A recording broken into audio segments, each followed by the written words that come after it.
The following program, Search the Scriptures, is brought to you by the Highway 5 South Church of Christ in Mountain Home. Speakers are Keith Sharp and Trevor Campbell. We invite you to call or write the church to submit questions for the speakers to answer.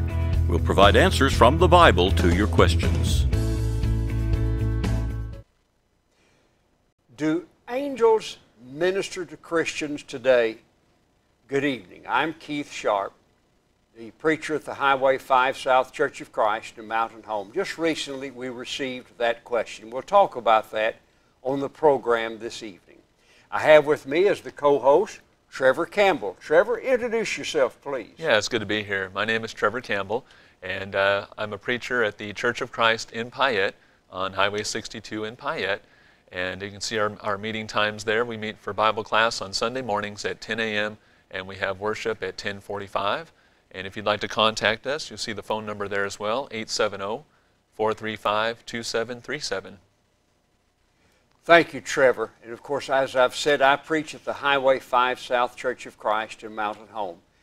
We invite you to come to our services. We meet 1 mile south of the Highway 62 412 bypass on Highway 5 going towards Calico Rock and Mountain View. Our building as you're going south is on the left of the road. We have our Bible classes for all ages at 10 o'clock on Sunday morning, our worship assembly at 11 o'clock. We have another worship assembly at 2 o'clock on Sunday afternoon, and we have a worship assembly and Bible classes 7 o'clock on Wednesday evening, and then we have a ladies' Bible class that I believe you ladies would be it'd be to your advantage to be a part of that Bible class. Very edifying class, I've been told. That's at 10 o'clock on Wednesday morning. We invite you to come to those services. Trevor, tell them again how to be in touch with you, please. Yeah, you can contact me by phone. The number is 870-435-2737. Okay, and so if you have a question that you'd like to ask Trevor, then you be sure and call him and let him know what that question is. You can contact me, Keith Sharp, in 3 ways if you have questions. This program is built on the questions that we're asked by people in the community, and we are several questions behind on the questions we want to handle. So if you've asked us a question, don't despair. We write them down. We will get to it. But you can contact me, Keith Sharp, at 870-321-5746. You can email me at keithsharp@suddenlink.net, or you can write a letter, if you prefer, to Post Office Box 263 in Mountain Home, 72654. Well, Trevor, we have a question before us. Do angels minister to Christians today? What about that? It's an excellent question. Yes, it is. It is. I would like to start myself in Hebrews chapter 1. I think that's a good starting place. Hebrews chapter 1 deals with the fact that Jesus is higher than the angels, better than the angels. And so that's the context. He's talking about angels here. In fact, verse 14 will be kind of the focal point, but we'll look at verse 13 just to understand the context. It says in verse 13, "But to which of the angels has he ever said, 'Sit at my right hand till I make your enemies your footstool'? Are they not all ministering spirits, sent forth to minister for those who will inherit salvation?" So very straightforward. Talking about angels there in verse 14, they are ministering spirits, and they're sent forth to minister to those who will inherit salvation. So the question of does it continue today?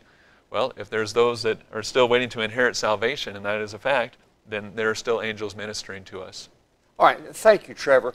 And so the answer is yes. The answer is yes. Angels do minister to Christians today, just as they did. Now I say just as they did. Whether or not in the exact same way, we're going to have to depend on what the Scriptures say, because this program is built on what the Scriptures say. The title of the program is Search the Scriptures. So we won't speculate about things, but we'll just simply go on the basis of what do we read in the Scriptures. But the answer, as Trevor has pointed out, is yes. Angels do still minister to Christians today. Well, Trevor, can we find in the Scriptures in what ways in which they minister to Christians today? Well, I had an example over in Matthew chapter 4. just a mention of the fact that angels ministered to Jesus. And what's interesting is it doesn't go into any kind of explanation, Matthew does not, of what that looked like or what happened. And so, you know, but chapter 4 of Matthew and in verse 10 is the end of the temptations by the devil. The devil had come and tempted Jesus during a period of 40 days, and this is kind of the end of it. In verse 11 it says, "Then the devil left him, and behold, angels came and ministered to him." It doesn't give us any specifics, though, as to what that looked like. But nonetheless, they came and ministered to Jesus, and we're told that they ministered to us today as well. And in fact, there's nothing said about whether there was any appearance whatsoever, does it? Good point, right. People just right. assume things, and we must not do that. We must Right. go on the basis of what the Scriptures say. Do you have some other passages you'd like to refer to there, Trevor? If so, go ahead. Well, go ahead.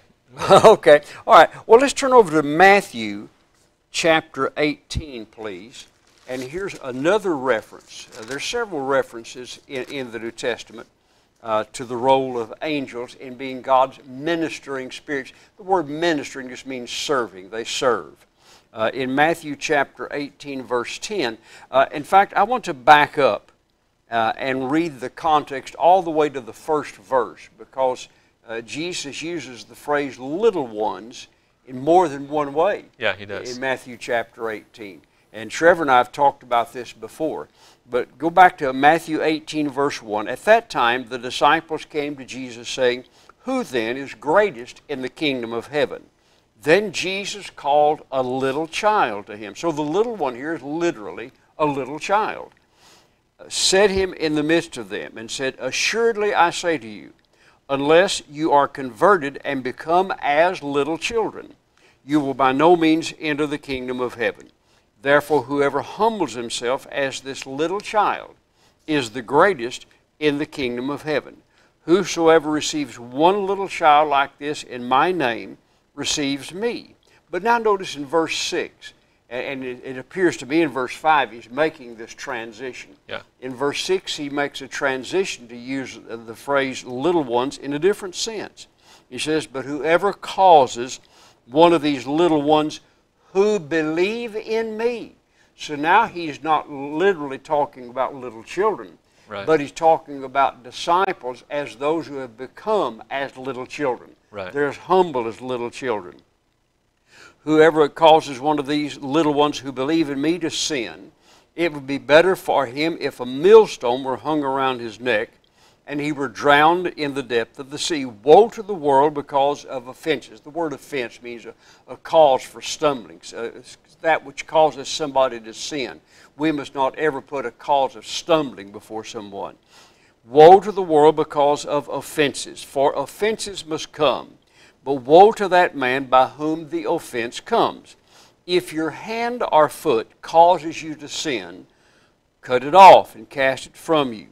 It is better for you to enter into life lame or maimed, rather than having 2 hands or 2 feet to be cast into the everlasting fire. And if your eye causes you to sin, pluck it out and cast it from you.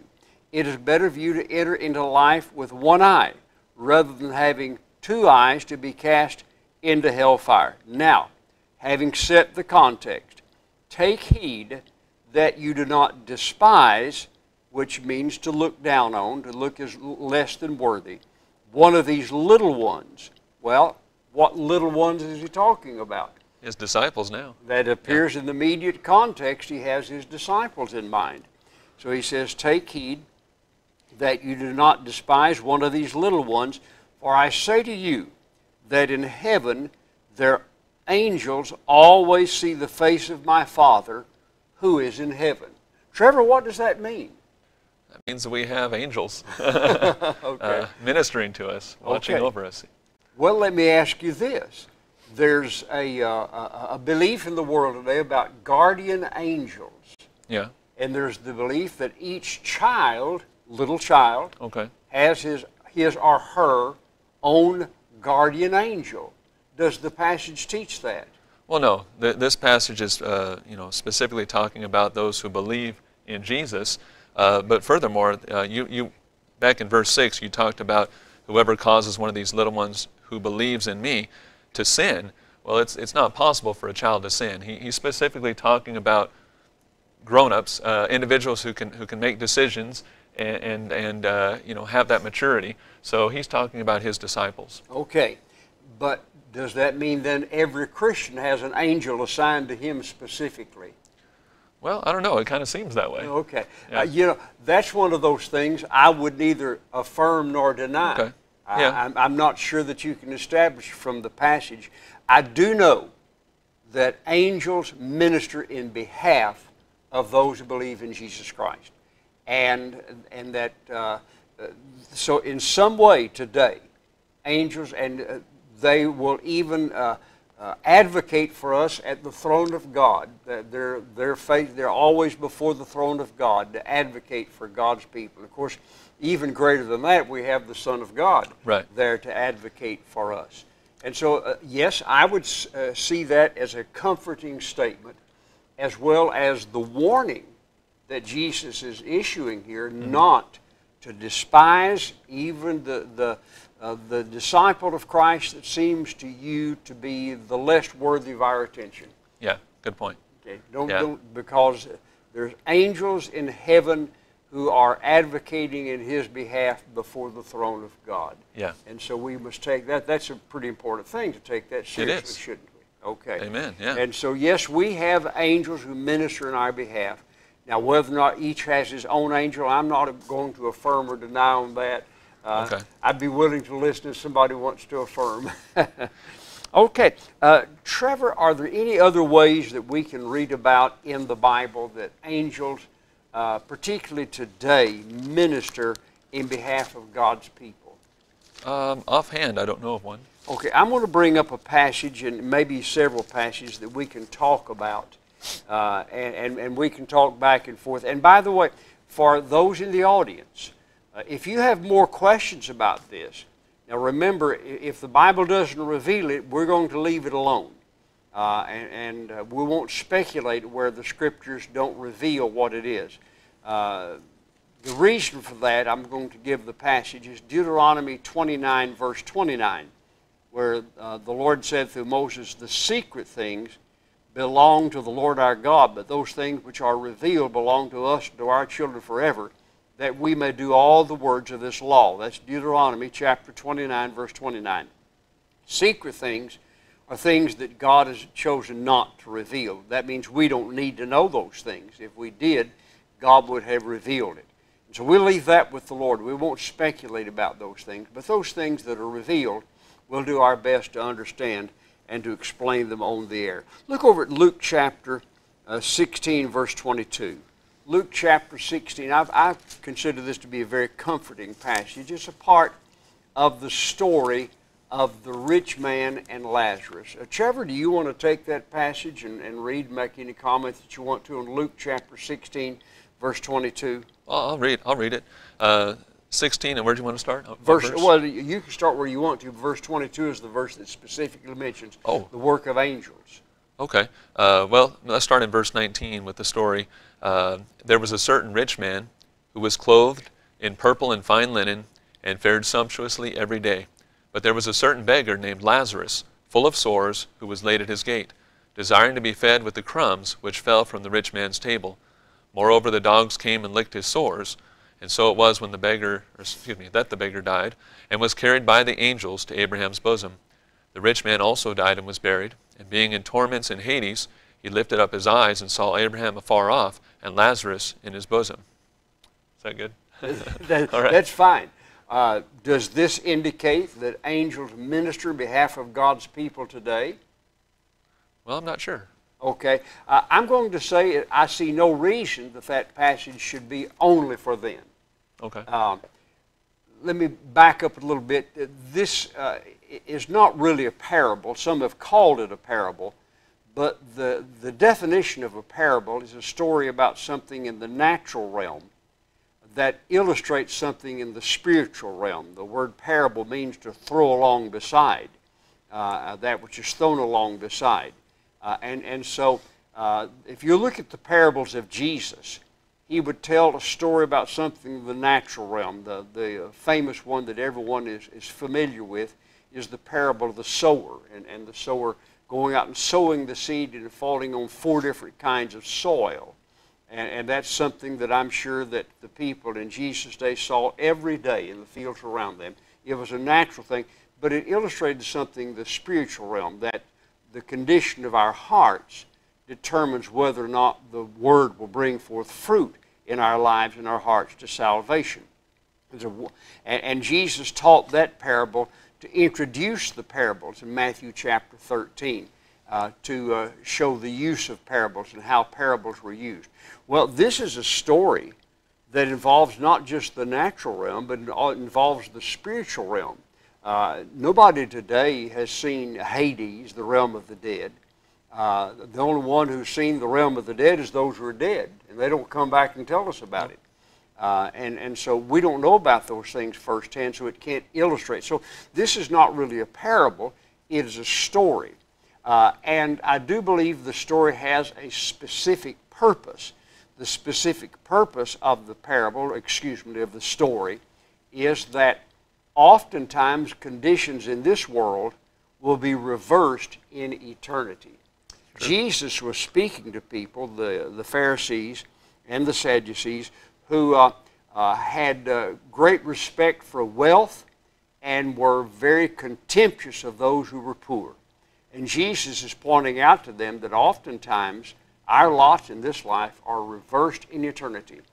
The rich man died and he woke up in torment. That's right. But on the other hand, the poor man who was a beggar, when he died, it says, he was carried by angels to Abraham's bosom. What does Abraham's bosom signify? Well, I think it refers to being close to Abraham. Okay. You know, when they feasted, the way they sat at their feast, you could lay back against the person's chest behind you. They feasted in a very unique way on these couches in the Roman world. So I think it kind of has reference to that. Yeah. So this would be in the place of greatest honor. Yeah. So he went in this world from a place of being pitiful, someone that received no respect whatsoever. He would have been glad to eat whatever scraps were thrown out. But in eternity, he's in the place of greatest honor. He's in Abraham's bosom.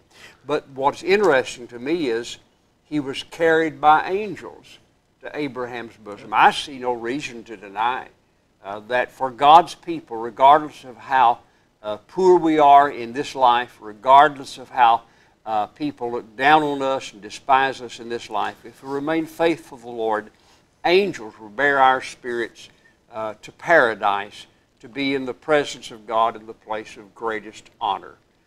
Trevor, what would you think about that?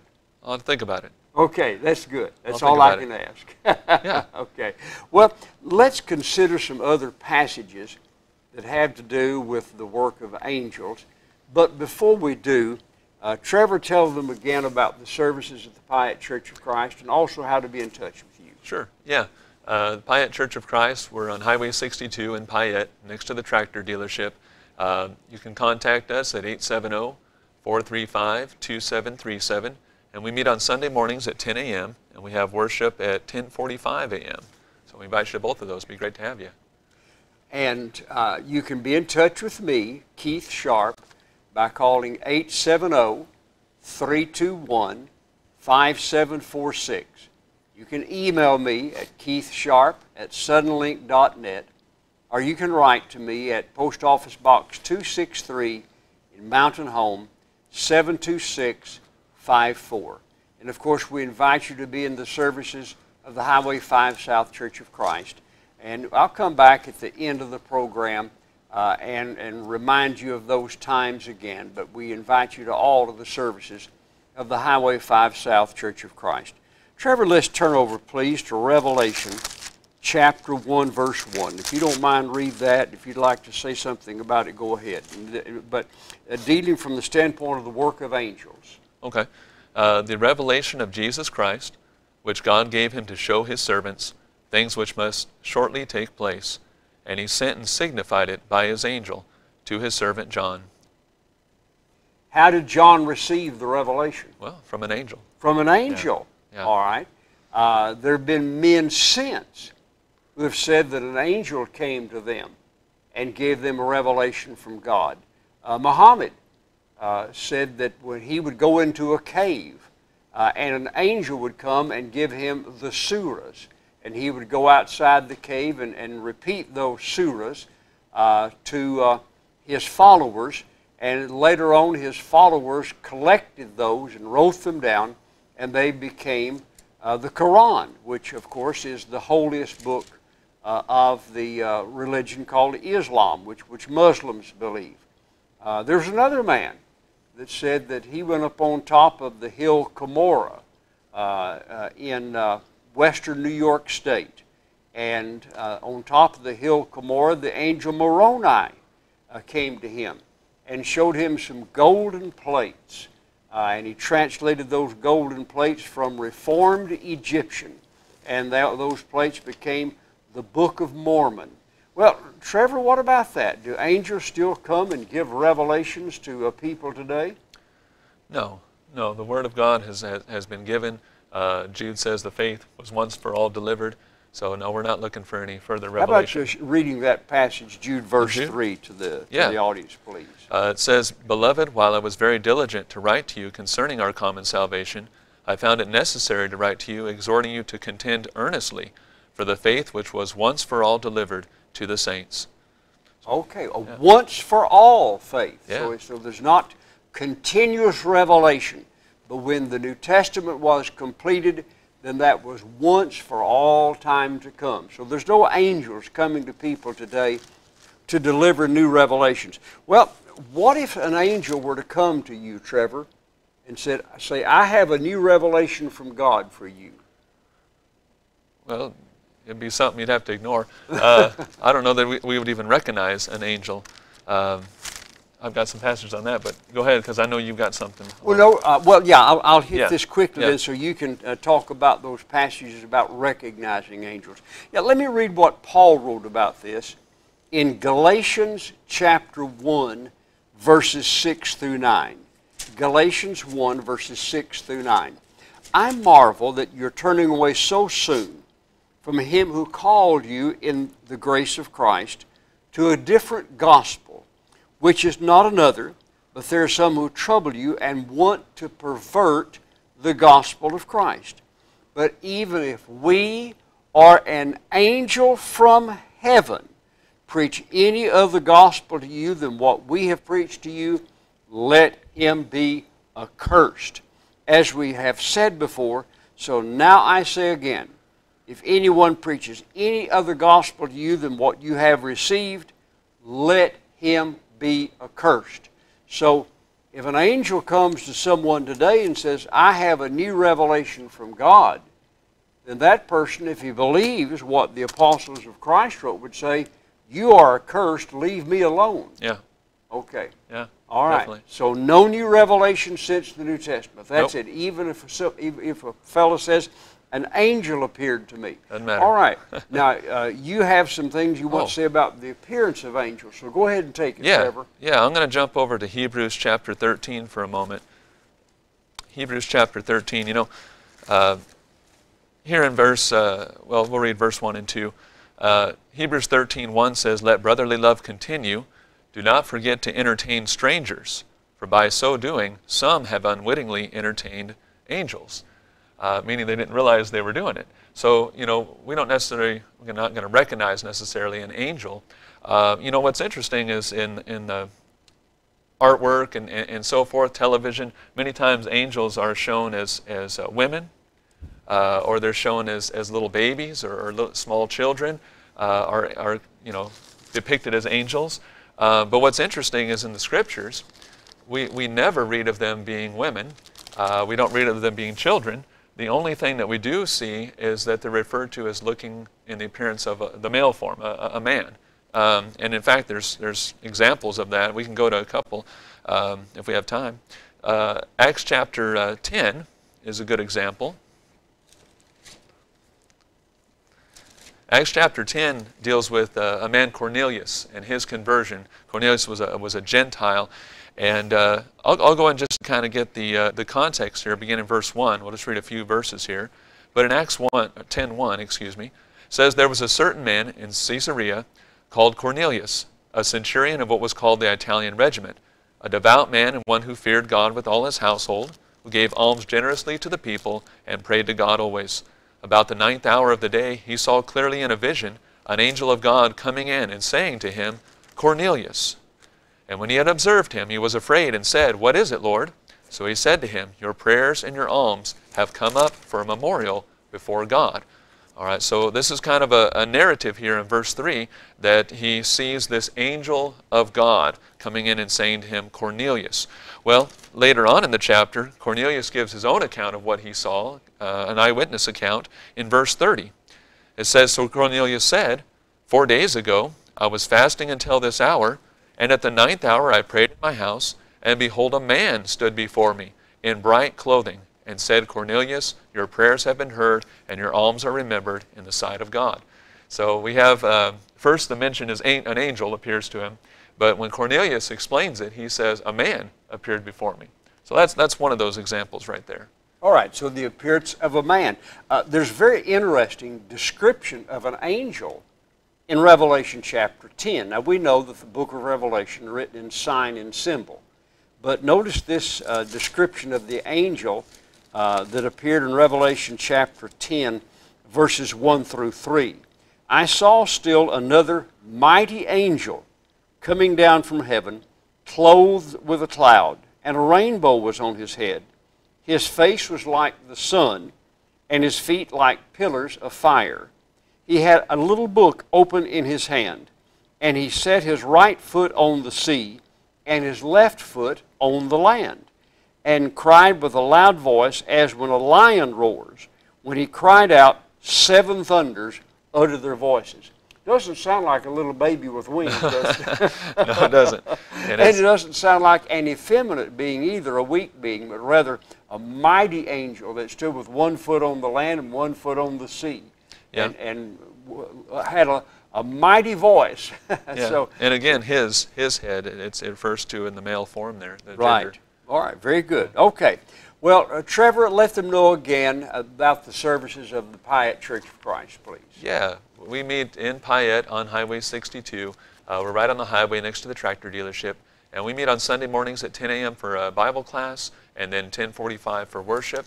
And if you'd like to reach us by phone, it's 870-435-2737. And of course, we invite you to the services of the Highway 5 South Church of Christ in Mountain Home, 1 mile south of the Highway 62-412 bypass. We have our Bible classes for all ages at 10 o'clock on Sunday morning, our worship assembly at 11 o'clock on Sunday morning. We have an assembly again at 2 o'clock Sunday afternoon. And then we have our midweek services on Wednesday evening at 7 o'clock, ladies' Bible class at 10 o'clock on Wednesday morning.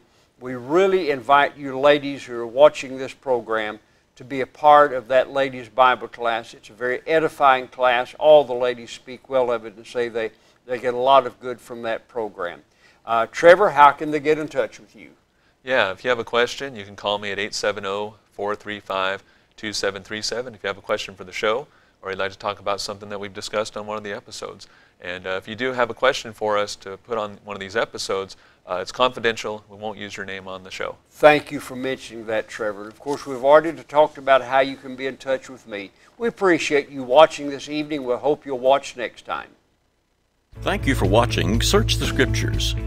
If you have a Bible question or comment, you may call 870-321-5746, email keithsharp@suddenlink.net, or write Keith Sharp at P.O. Box 263, Mountain Home, Arkansas 72654. And your question will be answered on the air. Be sure to watch next week at the same time for another edition of Search the Scriptures. Until then, the Lord bless you and keep you. The Lord make His face shine upon you and be gracious to you. The Lord lift up His countenance upon you and give you peace.